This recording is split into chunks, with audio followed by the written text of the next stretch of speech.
Salut à tous, allez, on se retrouve aujourd'hui, comme d'habitude, pour la petite vidéo du dimanche. On va faire le tour de mon élevage, et on commencera par les Messor Barbarus, qui sont ici présentes. On va zoomer un petit peu. Hop, on voit une petite nymphe qui se balade.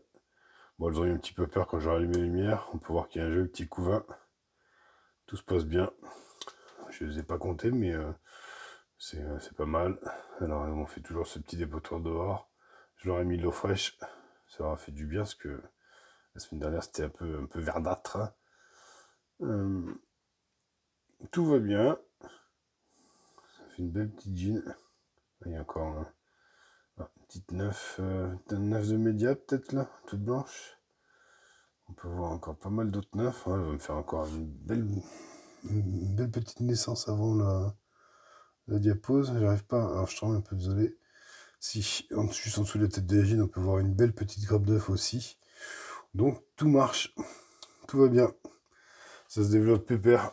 Bon, c'est les Messor, ça se développe tout seul. Je les ai laissés là, maintenant elles restent un peu avec les autres la lumière, mais parce qu'elles sont sauvées, celles-là, à mon avis. Donc il n'y a plus qu'à attendre maintenant qu'elles fassent une jolie colo, et puis je la mettrai en gain d'un concours. Mais je vais attendre qu'elle se charge, peut-être après la diapose, une fois le tube là sera bien plein. Ça fera une jolie fondation. Ici, on se retrouve chez ma ligne Perda. Elles ont mangé, on voit que les ouvrières sont bien gavées, on voit que la gine elle bouge pas. Après diapose, bon, ça va être un peu répétitif, elle va être comme ça jusqu'au mois de mars maintenant. Donc du coup, elle va même aller dehors, je pense, d'ici 2 à 3 semaines, là, quand les journées vont commencer à se rafraîchir. Il fait frais la nuit, encore un peu chaud la journée, mais elles vont déjà partir en extérieur, puisque de toute façon, elle ne fera plus rien de cette année, et tant qu'elle n'aura pas eu sa diapose, elle repartira pas.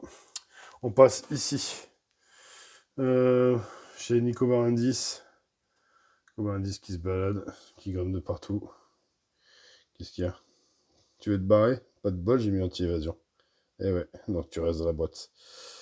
Et oui, une qui est en train de manger. Une là qui grimpe au plafond.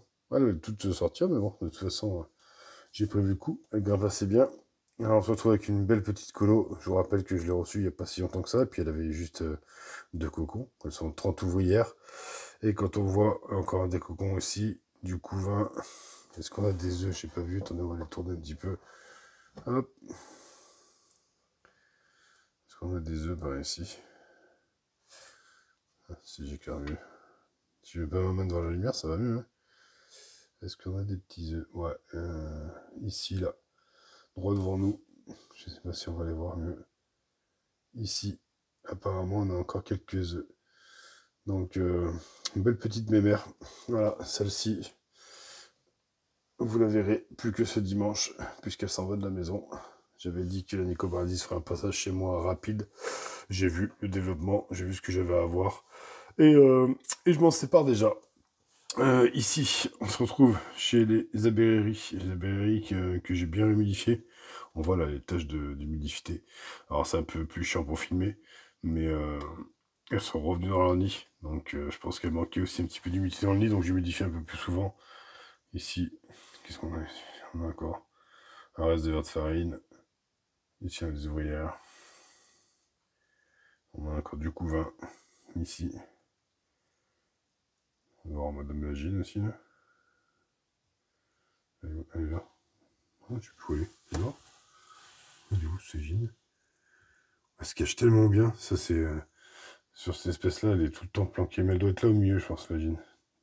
Souvent, elle est dans cette petite galerie, là, bien serrée, bien à l'étroit. Dehors, du coup, on peut voir qu'il y a un peu moins de monde. Bon, là, j'ai allumé, donc forcément, ça réveille tout le monde. En ce moment, j'ai pas mal de mortalité. Je sais pas ce qu'elles ont. Elles font que se noyer dans le liquide sucré. C'est régulier. Bon, j'ai eu une petite épisode où j'en ai perdu une dizaine, une quinzaine. Ça, c'est, à mon avis, c'est normal. Par contre, ouais, j'en ai pas mal qui se noient en ce moment dans le liquide sucré, donc je sais pas ce qui leur arrive. Faut que j'arrête pas. Je viens régulièrement les sortir, en fait. Donc, à voir. Sinon, il faudra que je trouve un autre système que ma coupelle, puisque jusque-là, j'avais pas eu de problème, et que depuis une semaine, je m'aperçois que j'ai quelques soucis. Allez, on va descendre un petit tour tiens, chez les Catagifis Piscapa, toujours au même stade. J'ai pas vu de ponte. J'ai vu des trophalaxions encore ce matin. Donc, tout se passe calmement, mais imagine, elle n'a toujours pas décidé de reprendre la pente, sachant qu'elles sont quand même à peu près à 29 degrés. Donc elles sont censées pondre, mais bon, on verra bien. Voilà, on va faire un petit tour à côté rapide ici. Rapide non, on va faire juste un petit tour à côté. Schéma Thoracicus qui a sa 8e ouvrière, ce qui est pas mal. La semaine dernière, on a vu qu'il y avait quelques œufs de mémoire. Donc là, on peut voir que les œufs sont passés au stade larve. On voit 1, 2, 3, 4 cocons. Donc c'est-à-dire que ça n'a pas fini d'évoluer pour cette année. Voilà, on a ici aussi 2 petites ouvrières. Voilà, ça mange bien, toujours en tube sec. Elles ne veulent pas aller intégrer le tube humide. Donc on voit plus d'œufs. Donc tous les œufs sont passés au stade larve.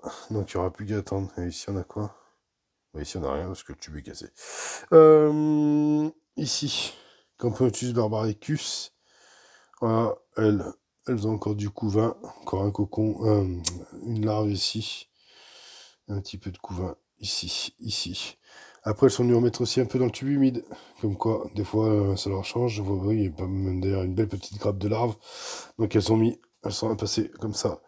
Elles sont réparties dans les 2 tubes. La gine est toujours en tube sec, mais les ouvrières vont mettre du couvain en tube humide.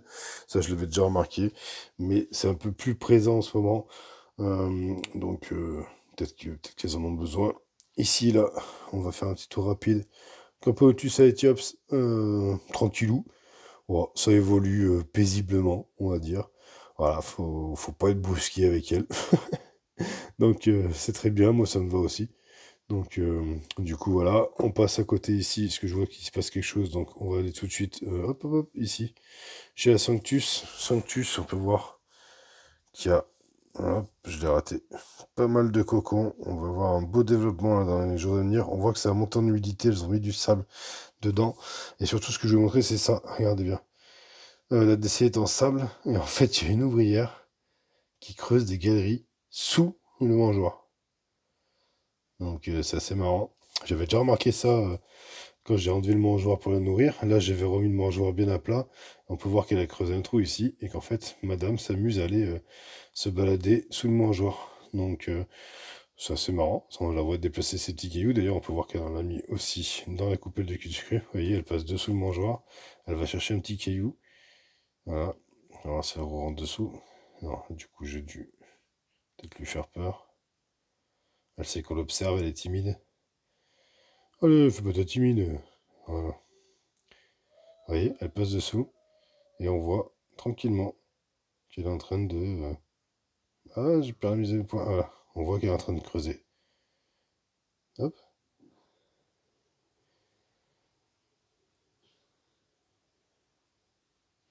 Je sais pas où c'est qu'elle est partie mettre son grain de sable, mais... Elle est toujours avec elle. Hop, elle a posé là. Comme quoi, c'est assez marrant dès qu'on en met un... Alors, il n'y a pas beaucoup de sable, hein. Il y a 1 centimètre à peine, vous voyez. Ouais, à peu près. Mais bon, ce qui est marrant, c'est que dès qu'on leur donne l'opportunité de pouvoir creuser, bah, certaines des ouvrières bah, gênent pas pour le faire. Alors après, ce qui m'embêterait, c'est qu'elles y mettent un peu du couvain, parce que quand je vais enlever le mangeoir pour nettoyer, bah, à chaque fois, ça fait effondrer les galeries, donc il faut que je fasse particulièrement attention. En tout cas, je trouve ça assez sympathique à regarder. Madame qui se promène avec son petit grain de sable. C'est qu'elle vient de le mettre dans le tube. Non. Ouais. On repart. Qu'est-ce qu'on a ici? Une ouvrière qui monte la garde. Enfin voilà. Allez, on passe à côté. Oula, j'ai fait faire tomber le thoracicus par terre. On passe à côté sur la fourmi jaune et noire. On peut voir que... Alors, on peut voir dans ce sens-là, non. Pardon. On peut voir ici qu'on voit rien du tout grâce à l'humidité. Voilà. Alors, on va essayer de repasser de l'autre côté. Chut, hop. Ah, on aura bougé ce matin. Voilà. J'ai le reflet qui m'empêche. Du couvain, est-ce qu'on a du couvain ici? Où le tube? Je regarde hors caméra. Non, on n'a plus de couvain. On doit en avoir un peu ici. Ah, il me fait chier ce reflet. Ouais, voilà, on voit des restes des cocons. On voit sous la tâche, là, en fait, il y a du couvain, mais on ne le voit pas spécialement. Enfin, j'aurai une belle évolution sur cette espèce cette année. Donc, tout va à merveille. Et on va passer faire un petit tour ici. Chez ma Camponotus crantatus. On peut voir qu'il y a du couvain Voilà, ici on a derrière de chasse qui stagne, et surtout ici, si je me trompe pas. Là. Premier major. Il est arrivé vendredi. Je vais essayer de le filmer, mais j'ai le reflet qui est pas ouf. Attendez, je vais chercher une lumière supplémentaire. Alors, vous allez peut-être avoir du hors-champ en attendant. Attendez, hop, hop, hop, hop. Vous avez l'habitude. Vous avez l'habitude du hors-champ chez moi, donc ça va pas trop vous gêner. Voilà. Alors, attendez, j'ai mis une lumière. Tac. On y retourne. Voilà. Ah, c'est pas facile. Honnêtement, tenir, faut que je trouve une solution. Tenir une lumière.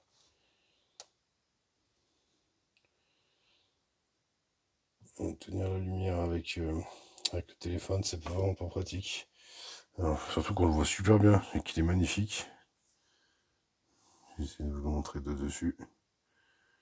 Voilà, là, la luminosité rend vraiment pas. En tout cas, premier major, si je fais écran de Tatus. Ce qui, moi, personnellement, m'a fait plaisir. On voit qu'il y a encore pas mal de couvains. Faut que je mieux que ça. Ah, je suis déçu, j'attendais spécialement ce matin pour pouvoir vous le montrer. Alors, attendez, on va essayer de le montrer dans l'autre sens. Alors, je suis ici au couvain, ici. Là. Il est plus...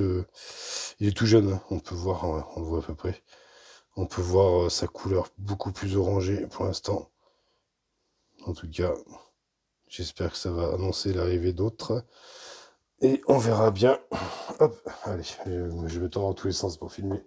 On verra bien ce que ça donnera, mais j'espère qu'il y en aura qui vont suivre. Ici, on va se retrouver comme d'hab. Manica rubida, comme d'habitude. Bon, elles sont actives là. Elles doivent avoir la dalle. Là, on a les mémères, les grosses mémères qui sont dehors. Donc là, elles sont en train de boire comme d'hab. Dans le nid, ici, j'ai un petit problème. Je l'ai réhumidifié vendredi soir. J'avais carrément oublié d'humidifier mon nid. Et il avait entièrement séché. On voit qu'il commence à se réhumidifier. Et ben elles ont carrément quitté les deux tubes. Alors, c'est quoi? Les deux tubes du haut qui étaient le plus secs. Et elles se sont installées là où c'était le plus humide. D'ailleurs, on va retrouver une partie du couvain qui a été déplacée ici. Voilà, une partie ouvrière ici. Ici, on en a encore de la ponte, comme vous pouvez voir. Enfin, entrevoir parce que... Voilà. On va essayer de faire une mise au point au bon endroit. J'arrive pas à faire une mise au point. Voilà, ici, on peut voir la ponte. Excusez-moi. Ici, on a tout le couvain, comme d'habitude, qui est stocké. On voit quand même que le nombre de... Oh, on a une belle grappe aussi. On voit que le nombre de nymphes a bien diminué. On se retrouve avec pas mal de larves. Ça serait le moment qu'en fait qu'elles commencent à se rafraîchir pour pas que le couvain évolue trop en partir en diapause. Donc voilà, ça c'est toujours la question qui se pose, quand les mettre. Et ça va pas tarder, hein, puisqu'on est déjà début septembre. Dans 2 mois, il va falloir qu'elle parte en diapause, de début novembre à mars, selon les températures qu'il fait chez moi à l'extérieur. Ouais, donc j'ai encore un bon mois, bon 2 mois, pour que ces larves et ces nymphes-là passent au stade ouvrière avant d'aller au froid. Voilà, on aura fait le petit tour pour aujourd'hui. Non, on n'a pas fait le petit tour. Je vais chercher, je vais me mettre là pour l'instant, hop, sur le Nicobar M10. Je vais aller chercher la Singularis. Singularis qui est maintenant mise à l'écart. Toujours pas de ponte chez la Singularis. On voit qu'elle a bougé le coton. Mais pas d'évolution. Donc peut-être qu'elle est aussi en diapause. Et qu'elle ne répondra pas tout simplement avant la saison prochaine. Parce que peut-être que après avoir mangé son couvain, elle est passée en repos hivernal aussi. Donc peut-être que on démarrera l'année prochaine. Je ne sais point. On verra bien. Ici, qu'est-ce que j'ai? Ici, je vous ai pas montré. J'ai une petite latéralis qui traîne. Un petit retardataire. Quelques œufs, quelques larves. 2 petites ouvrières. Celle-là aussi, il faudra que je m'en sépare à un moment ou à un autre. Donc voilà. Allez, sur ce, on a fini cette petite vidéo du dimanche. Je vous souhaite un très très bon dimanche. Et je vous dis à dimanche prochain. Allez, tchou tchou.